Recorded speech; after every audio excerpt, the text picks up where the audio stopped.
Hello everyone, फिर से आपके लिए लेकर आया हूँ एक नया टॉपिक रहेगा nutritive and non nutritive component of diet. इसका हिंदी में अर्थ होता है आहार के पोषक और गैर पोषक तत्व या घटक। तो इसको आज हम लोग समझने की कोशिश करेंगे।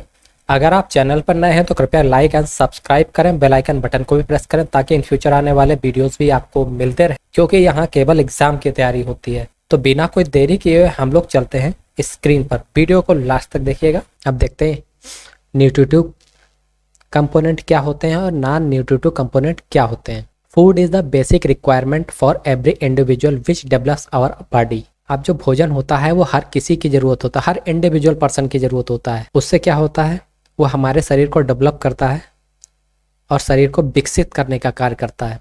It provide sufficient energy for workout and helps in the growth and development of individual. अब इसके द्वारा हम चाहे एक्सरसाइज करें या हमारे शरीर का डेवलपमेंट हो, ग्रोथ हो, इन सब के लिए भोजन की बहुत ज़रूरत होती है। और भोजन में न्यूट्रिटिव एलिमेंट्स पाए जाते हैं, न्यूट्रिटिव कंपोनेंट्स पाए जाते हैं जो कि इसकी ग्रोथ करते हैं। The food which we eat contain various nutrient which are essential for our body. अब जो भोजन हम लोग लेते हैं उसमें कई तरीके के पोषक तत्व होते हैं। कुछ होते हैं न्यूट्रिटिव जो ज़्यादा पोषक तत्व होते हैं, कुछ होते हैं नॉन न्यूट्रिटिव, मगर हम लोग दोनों तरीके के पोषक तत्व लेते हैं जो हमारी बॉडी के लिए काफ़ी ज़्यादा इंपॉर्टेंट होते हैं। There are large number of nutrient required in our balance diet. अब हमारे जो बैलेंस डाइट होती है या जो भोजन हम लोग लेते हैं बैलेंस डाइट के लिए, उसमें कहीं ज़्यादा मात्रा में न्यूट्रिटिव एलिमेंट्स की ज़रूरत पड़ती है, न्यूट्रिटिव पोषक तत्व की ज़रूरत पड़ती है। Some of them are nutritive components. अब इसमें से कुछ न्यूट्रिटिव मीन्स अच्छे पोषक तत्व हो सकते हैं। अब इसमें से कुछ पोषक तत्व ज़्यादा अच्छे होते हैं और जिनकी ज़्यादा ज़रूरत पड़ती है, जैसे कि कार्बोहाइड्रेट, ये हमें एनर्जी देने का काम करता है। फैट, कार्बोहाइड्रेट की कमी में फैट एनर्जी प्रोवाइड करता है।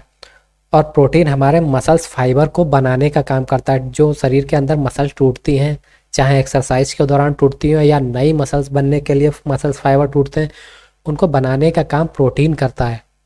जब बॉडी में कार्बोहाइड्रेट और फैट की ज़्यादा कमी होती है तब ये वाला काम भी प्रोटीन ही करने लगता है। इसलिए जो न्यूट्रिटिव कंपोनेंट होते हैं उनमें सबसे ज़्यादा इंपॉर्टेंट कार्बोहाइड्रेट, फैट्स और प्रोटीन्स होते हैं। इनकी शरीर को सबसे ज़्यादा मात्रा में ज़रूरत पड़ती है। Where some other component of diet have no nutritive value. अब इसमें कुछ ऐसे कंपोनेंट भी होंगे या घटक भी होंगे जिसमें न्यूट्रिटिव वैल्यू ना के बराबर होगी या कुछ भी न्यूट्रिटिव वैल्यू नहीं होगी, मगर फिर भी वो शरीर में होते हैं, भोजन के द्वारा हमको मिलते हैं। तो उनको भी देखते हैं। Non nutritive component of diet.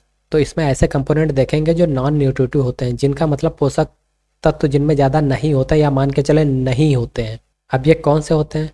Food we eat contain a wide range of organic chemical compounds, some of which have nutritive value as discussed above.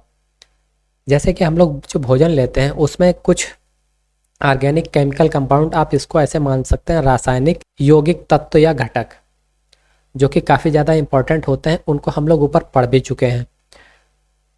While some have no nutritive value. अब इनमें से कुछ में nutritive value बिल्कुल नहीं होती है। Chemical compound in food with no specific nutritional function are called as non nutritive component of foods.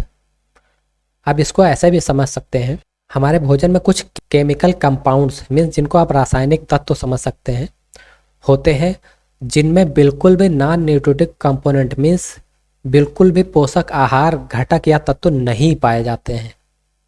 उनको हम लोग बोलते हैं नॉन न्यूट्रिटिव कंपोनेंट्स मीन्स गैर पोषक घटक। हमारे भोजन के अंदर कुछ ऐसे केमिकल रासायनिक घटक होते हैं जिनमें बिल्कुल भी पोषक तत्व नहीं पाए जाते हैं या पोषक आहार घटक नहीं पाए जाते हैं। उनको ही हम लोग बोलते हैं non nutritive component of foods means गैर पोषक आहार घटक। Some of this component act as anti nutritional factor like phytate. अब इसमें कुछ ऐसे भी होते हैं जो एंटी न्यूट्रिशनल फैक्टर, जैसे कि फाइटेट, ठीक है। अब फाइटेट अगर कहीं भी आता है तो आप ये समझ लीजिएगा ये एंटी न्यूट्रिशनल फैक्टर है। मीन्स ये हमारे शरीर को कोई पोषक आहार घटक तो नहीं देते हैं और जो होता है उसको भी हटाने या खराब करने का कार्य करते हैं। ये होते हैं फाइटेट।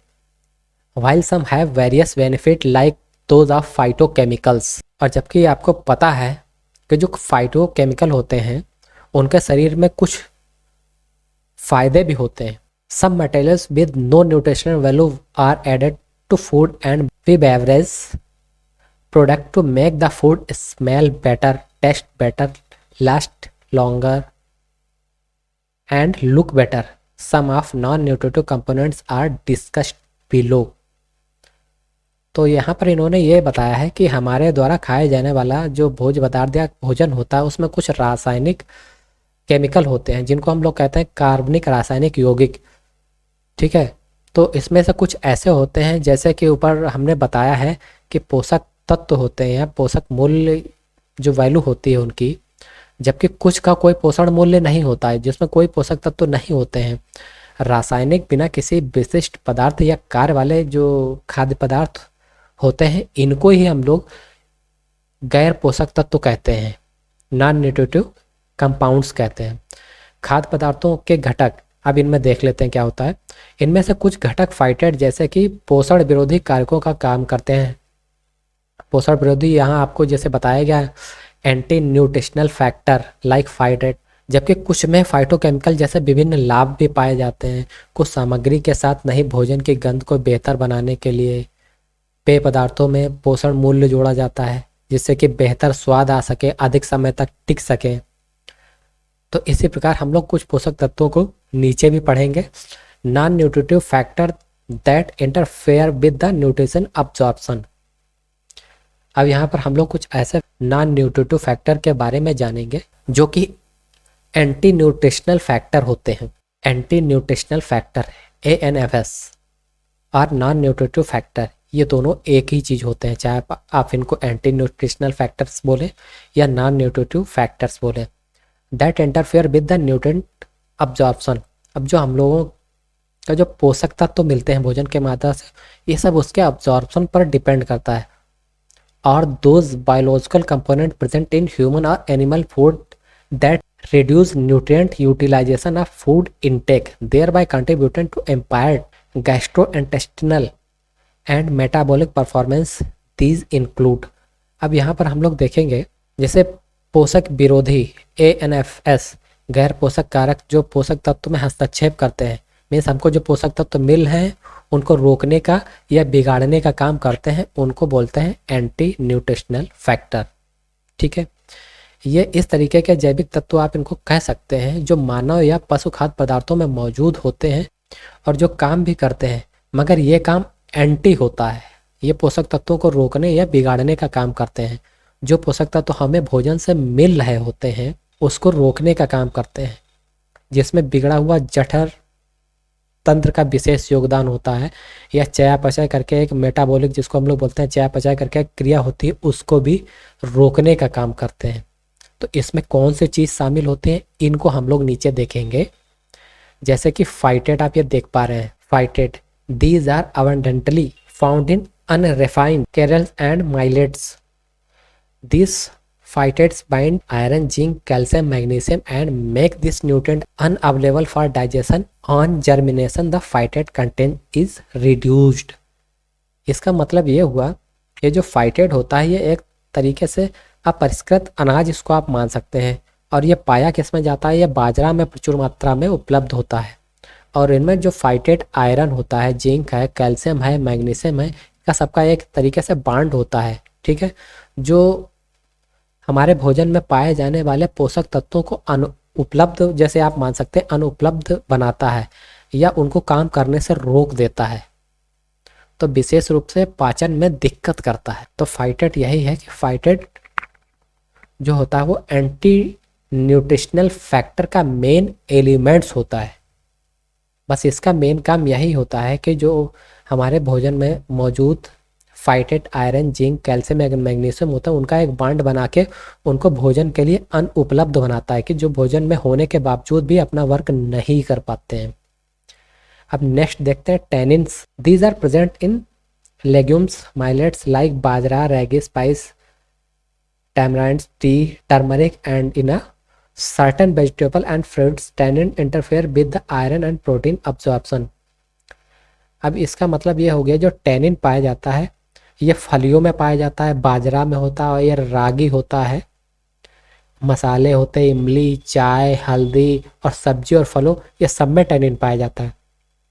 अब टैनिन करता क्या है, ये आयरन और प्रोटीन के साथ हस्तक्षेप करता है, मतलब उनको पूर्ण रूप से अवशोषित नहीं होने देता है, जो कि हमें भोजन में मिलता है, मगर ये अवशोषित जब नहीं होने देता है तो जो उसके न्यूट्रिटिव एलिमेंट्स होते हैं वो हमको पर्याप्त मात्रा में नहीं मिल पाते हैं। तो इस तरीके से ये टैनिन भी एंटी न्यूट्रिशनल फैक्टर का काम करता है। अब नीचे देखते हैं ट्रिप्सिन क्या होता है। Trypsin inhibitors, these inhibit the activity of trypsin in the gut and interfere with the digestibility of dietary proteins and reduce their utilization. These are present in soybean, duck, egg white.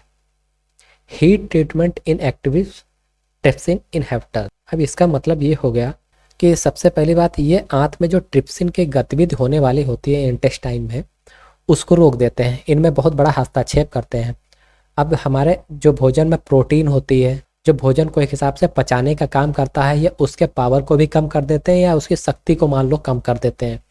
और ये पाए किस में जाते हैं, ये सोया में मौजूद होते हैं, ये बीन में होते हैं, ये बतख के अंडे में होते हैं। और हीट ट्रीटमेंट ट्रिप्सिन इनहिबिटर का जो कार्य होता है उसको भी ये निष्क्रिय कर देता है।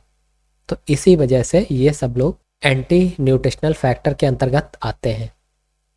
अब इसी तरीके से देख लें oxalates, these are present in green leafy vegetable and some legumes, these interfere with the calcium absorption.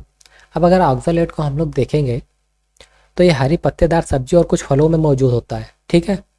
अब इनका मेन काम होता है जो कैल्शियम का अवशोषण हमारे शरीर में होने वाला होता है, ये पूर्ण रूप से उसको होने नहीं देते हैं, तो ये भी एंटी का ही कार्य करता है। Goitrogens, these are also known as antithyroid substance as these interfere with iodine uptake by thyroid gland, may contribute to development of iodine deficiencies disorders when iodine intakes are marginal. These are present in cabbage, cauliflower, turnip, soybean, bajra, peanut, lentils। तो इसका मतलब ये हुआ ये जो गाइट्रोजन्स होते हैं इन्हें थायराइड विरोधी आप कह सकते हैं, ये थायराइड विरोधी का ही कार्य करते हैं क्योंकि इनके काम में बहुत ज़्यादा हस्तक्षेप करते हैं। थायराइड ग्रंथि क्या करती है, थायराइड ग्रंथि द्वारा आयोडीन का अवशोषण होता है और आयोडीन के विकास में योगदान कर सकता है, मगर ये गाइट्रोजन्स क्या करते हैं, ये उसको पूर्ण रूप से प्राप्त आयोडीन को अब्जॉर्ब नहीं होने देते हैं। और ये पाए किस में जाते हैं, ये गोभी में पाए जाते हैं, फूल गोभी में पाए जाते हैं, सलजम, सोयाबीन, बाजरा, मूंगफली, दाल, इन सब में मौजूद होते हैं, ठीक है। तो अभी आपने ये ऊपर ये जो 5 देखे हैं तो ये एंटी न्यूट्रिशनल फैक्टर हैं, जो फाइटेट है, टैनिन है, ट्रिप्सिन है, ऑक्सैलेट्स हो गया और गाइट्रोजन्स हो गया, ये एंटी फैक्टर होगा।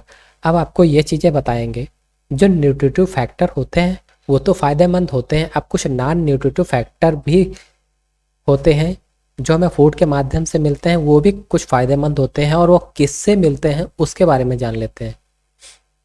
तो सबसे पहला है फाइटोकेमिकल्स। फाइटोकेमिकल्स होता क्या है ये जान लीजिए, और इसके जो हेडिंग है वो रहे कि ये beneficial non nutritive factor of foods. जो नॉन न्यूट्रिटिव फैक्टर होते हैं भोजन में उसमें से भी कुछ बेनिफिशियल होते हैं, वो कौन से होते हैं, कहाँ से मिलते हैं, ये इसमें देखना है। Phytochemicals are chemical compounds produced by plants generally to help them thrive to thwart competitors, predators and pathogens. अब होता क्या है, नॉर्मली आमतौर पर फाइटोकेमिकल्स पौधे द्वारा उत्पादित एक रासायनिक केमिकल होता है या रासायनिक एलिमेंट आप इसको कह सकते हैं। आमतौर पर अगर हमने यूज करते हैं तो प्रतियोगियों में रोगजनक जो हमारे शरीर में रोग होने वाले होते हैं उनको होने में या उनको विफल करने में ज़्यादा मदद करते हैं। ये the name comes from Greek पाइथोजन, फाइटोन मीनिंग प्लांट। अब ग्रीक भाषा में जो फाइटो होता है उसका मतलब होता है पौधा। They are found in fruit, vegetables, grain, beans and other plants. अब ये किस में पाए जाते हैं, फ्रूट्स में पाए जाते हैं, सब्जियों में पाए जाते हैं, अनाजों में पाए जाते हैं, सोयाबीन में पाए जाते हैं और अदर प्लांट्स में भी पाए जाते हैं। किसकी बात कर रहे हैं, नॉन न्यूट्रिटिव फैक्टर जो कि बेनिफिशियल है उनकी बात हो रही है। Some of this phytochemicals are believed to act as antioxidant and protect cells from damage that could lead to cancer. अब इसमें कुछ ऐसे भी फाइटोकेमिकल्स होते हैं जिनको हम लोग बिलीव कर सकते हैं कि ये एंटीऑक्सीडेंट का वर्क करते हैं और केमिकल्स कैंसर से जो होने वाले डैमेज हैं सेल में हमारे, उनको भी हटाने का वर्क करते हैं या उनको भरने का वर्क करते हैं, उनसे प्रोटेक्शन देने का वर्क करते हैं। Risk of cancer can be reduce, जो कैंसर से होने वाला रिस्क है उसको कम करते हैं by eating more colourful vegetables, fruit and other plant food and have certain phytochemicals in them. तो जो हम लोग तो पौधे वे फलों और सब्जियों में पाए जाते हैं, अनाज सेम अन्य पौधे इनमें भी ये पाया जाता है फाइटोकेमिकल। माना जाता है कि कुछ फाइटोकेमिकल के रूप में काम करते हैं, जैसे कि एंटीऑक्सीडेंट के रूप में भी काम करते हैं, कोशिकाओं को नुकसान पहुंचाने से बचाते हैं जिनसे कि कैंसर होता है। अब इनमें होता क्या, अधिक रंगीन सब्जियां और फल अन्य खाने से कैंसर के खतरे को कम किया जा सकता है। ऐसे खाद्य पदार्थ लगाएं जिनमें कुछ फाइटोकेमिकल्स हों। इनमें से कुछ फाइटोकेमिकल्स पीली, लाल, हरी सब्जियों और फलों में जैसे कि बीटा कैरोटीन, अन्य कैरोटीनाइड्स होते हैं। अब यहाँ पर यही चीज़ बताई गई, जैसे कि बीटा कैरोटीन, अदर कैरोनाइड्स हो गए, yellow, red, green vegetables, fruits, तो ये रंग बिरंगे फल हो गए, ग्रीन टी हो गई, आइसोथियोऑक्सी, तो ये फाइटोकेमिकल आपको कहाँ से मिलेंगे ये भी आप देख लीजिए। रेड कैबेज हो गया, एक प्लांट हो गया, चेरीज हो गए, पर्पल ब्रोकली हो गया, pulses red lentils and red beans हो गए, रेड ऑनियंस हो गए, बेरीज हो गए, कॉनकॉर्ड ग्रेप्स हो गए, नॉर्टन ग्रेप्स हो गए। ये जो रंग बिरंगी चीज़ें होती हैं इनमें फाइटोकेमिकल्स पाए जाते हैं। ठीक है, बस आप इतना ध्यान रखिए फाइटोकेमिकल्स में कि ये क्या करते हैं, जो कैंसर से सेल डैमेज होती हैं उनको डैमेज होने से रोकते हैं, उनको भरते हैं। और ये मुख्यतः रंग बिरंगी सब्जियों और फलों में पाए जाते हैं और ये एंटीऑक्सीडेंट का काम करते हैं, सेल को प्रोटेक्ट करते हैं। और ये ग्रीक भाषा के शब्द फाइटो से लिया गया है जिसका मतलब होता है प्लांट। अब नीचे देखते हैं anthocyanins gives grape, blueberries, cranberries and raspberries their dark color. They have been shown in the laboratory to have anti-inflammatory and anti-tumor properties. अब आप ये देखिए, anti inflammatory and anti tumour properties पाई जाती है किसमें, एंथोसाइनिन्स में। और एंथोसाइनिन्स किस में पाया जाता है, एंथोसाइनिन्स मुख्यतः जो पाया जाता है वो अंगूर होता है, ब्लूबेरी, क्रैनबेरी और रास्पबेरी ये होते हैं जो कि गहरे कलर के होते हैं। उन्हें प्रयोगशाला में अक्सर आपने विरोधी भड़काऊ दिखाया जाता है, मगर इनमें सबसे बड़ा जो गुण होता है वो ट्यूमर विरोधी गुण होता है, आप कह सकते हैं एंटी ट्यूमर प्रॉपर्टीज पाई जाती हैं। तो ये भी एंथोसाइनिन होते हैं, ये भी फाइटोकेमिकल्स होते हैं जो कि काफ़ी ज़्यादा इम्पॉर्टेंट होते हैं। मगर ये आते किस में हैं, ये आते हैं non nutritive factor, flavonoids and isoflavones. अब ये किस में पाए जाते हैं, these are found in vegetables, fruit and grains like soybean, chickpeas and may act a little bit like estrogens. The estrogens like compounds in these plants are called phytoestrogens. These help in lowering the risk of osteoporosis. अब ये चीज़ आप यहाँ पर देखिएगा काफ़ी ज़्यादा important है। Heart disease, breast cancer, symptoms of menopause. अब इसका मतलब ये हो गया कि ये सब्जियों में, फलों में, अनाजों में तो पाए जाते हैं और ये मुख्यतः सोयाबीन, छोले एस्ट्रोजन की तरह थोड़ा सा काम कर सकते हैं। एस्ट्रोजन जैसा कि इन पौधों में यौगिक या फाइटो एस्ट्रोजन कहा जाता है, ये जोखिम जो होता है ना उसको कम करने में मदद करते हैं।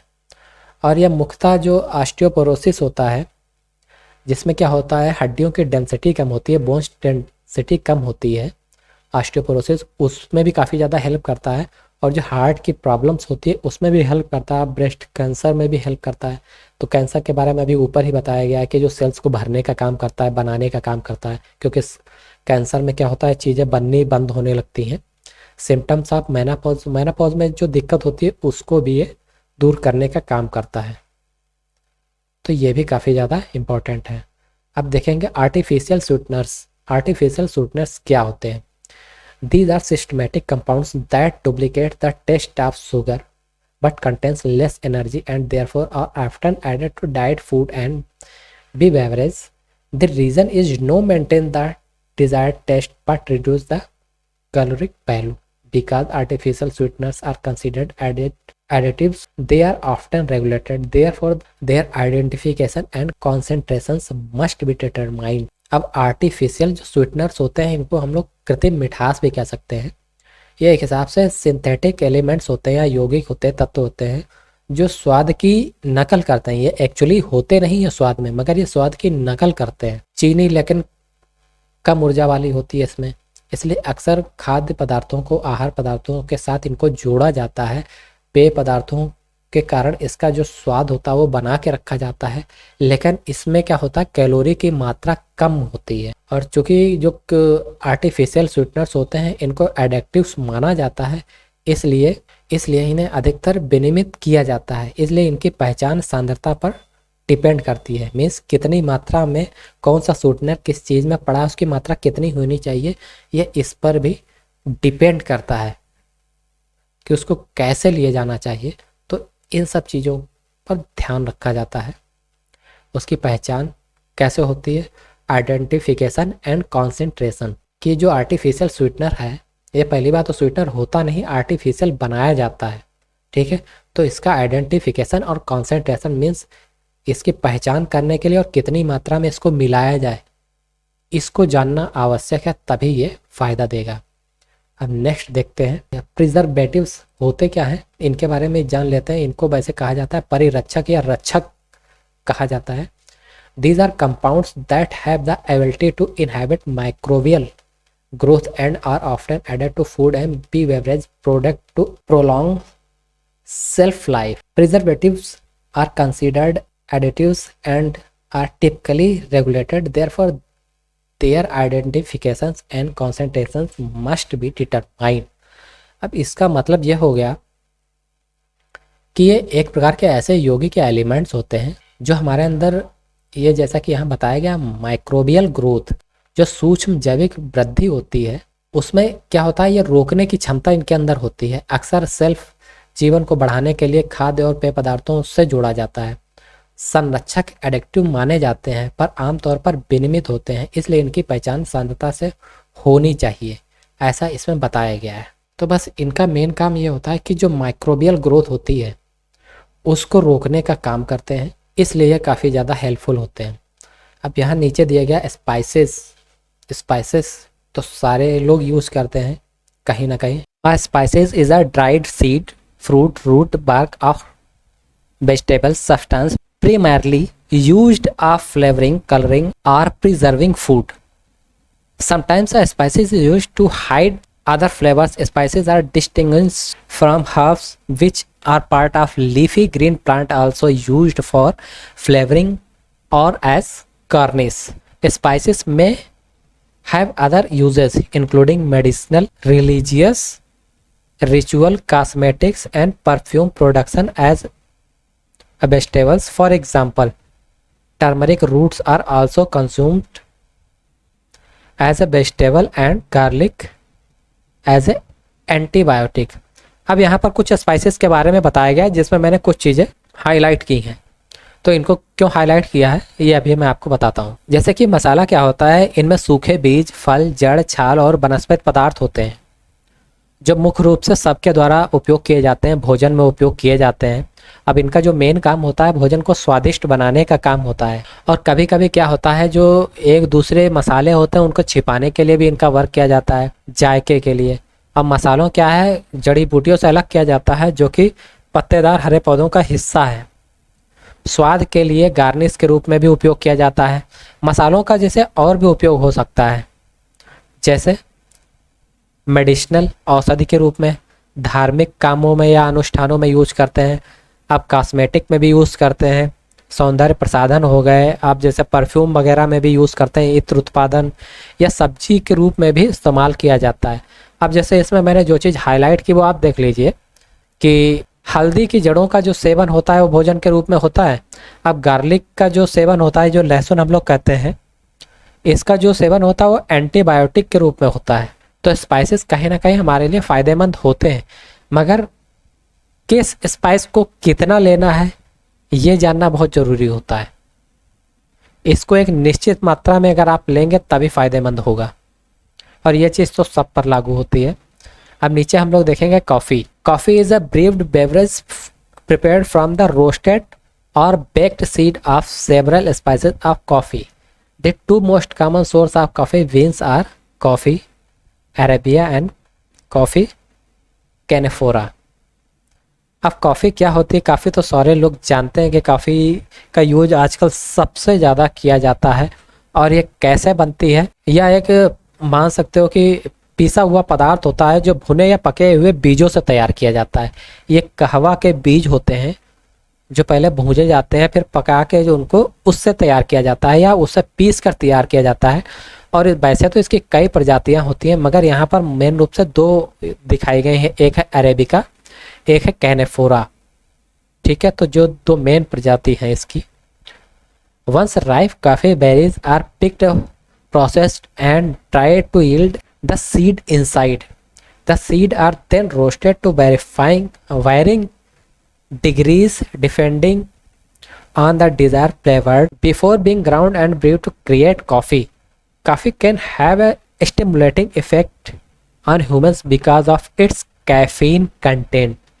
It is one of the most popular drink in the world. It can be prepared and presented in a variety of ways. तो सबसे पहली बात तो यह है कि दुनिया में सबसे ज़्यादा पिया जाने वाला पेय पदार्थ काफ़ी है, काफ़ी ज़्यादा मात्रा में यूज़ होता है। और ये क्या करता है? एक उत्तेजक का काम करता है। जैसे आपको नींद आ रही है तो आप कॉफ़ी पी लीजिए तो आपकी नींद चली जाएगी, तो ये एक उत्तेजक का काम करता है। और इसमें कई ज़्यादा फ्लेवर्ड होते हैं। इसको रोस्ट करके बीजों को भूनकर और पकाकर बनाया जाता है, या कह दें उसको पीसा जाता है। तो इस तरीके से ये वर्क करता है, तो ये काफ़ी ज़्यादा हेल्पफुल होता है। तो इस तरीके से देख लिया, कॉफ़ी हो गए, spices, preservatives, artificial sweeteners, flavonoids and isoflavones and anthocyanins and phytochemicals. ये सारी चीज़ें जो हम लोगों ने पढ़ी हैं वो क्या है? Beneficial non nutritive factor of foods. ये जो नॉन न्यूट्रिटिव होते हैं, जिनमें गैर पोषक तत्व होते हैं या पोषक तत्व नहीं पाए जाते हैं, इनके भी कुछ अपने फ़ायदे होते हैं जो हमने इसकी हेडिंग के अंतर्गत पढ़े हैं। अब इसके नुकसान क्या होते हैं वो हम लोगों ने पढ़ लिया, जैसे कि गाइट्रोजन्स होता है, ऑक्सलेट्स होता है, ट्रिप्सिन होता है, टेनिन होता है, फाइटेट होते हैं। ये क्या वर्क करते हैं? ये एंटी न्यूट्रिशनल फैक्टर का वर्क करते हैं या नॉन न्यूट्रिटिव फैक्टर का वर्क करते हैं। ठीक है, तो ये आपने देख लिए। इसके साथ ही हम लोगों ने नॉन न्यूट्रिटिव कंपोनेंट क्या होते हैं, जिसमें पोषक तत्व या पोषक घटक नहीं पाए जाते हैं, वो नॉन न्यूट्रिटिव एलिमेंट्स या कंपोनेंट्स होते हैं। तो ये भी हम लोगों ने देख लिया यहाँ पर।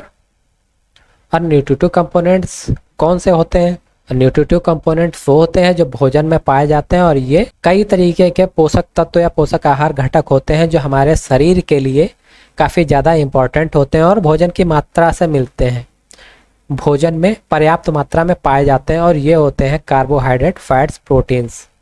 सबसे ज़्यादा इम्पॉर्टेंट जो न्यूट्रिटिव कंपोनेंट्स होते हैं वो ये तीन ही होते हैं। इसके अलावा आप वाटर को भी ऐड कर दीजिए तो 4 हो जाएंगे।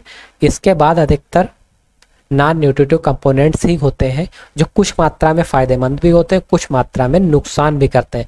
तो नुकसान कौन से करते हैं वो भी आपको बता दिया गया। ये एंटी न्यूट्रिशनल फैक्टर होते हैं जो नुकसान करते हैं, और जो फ़ायदा करते हैं उनके बारे में भी बता दिया। ये होते हैं beneficial non nutritive factor of foods.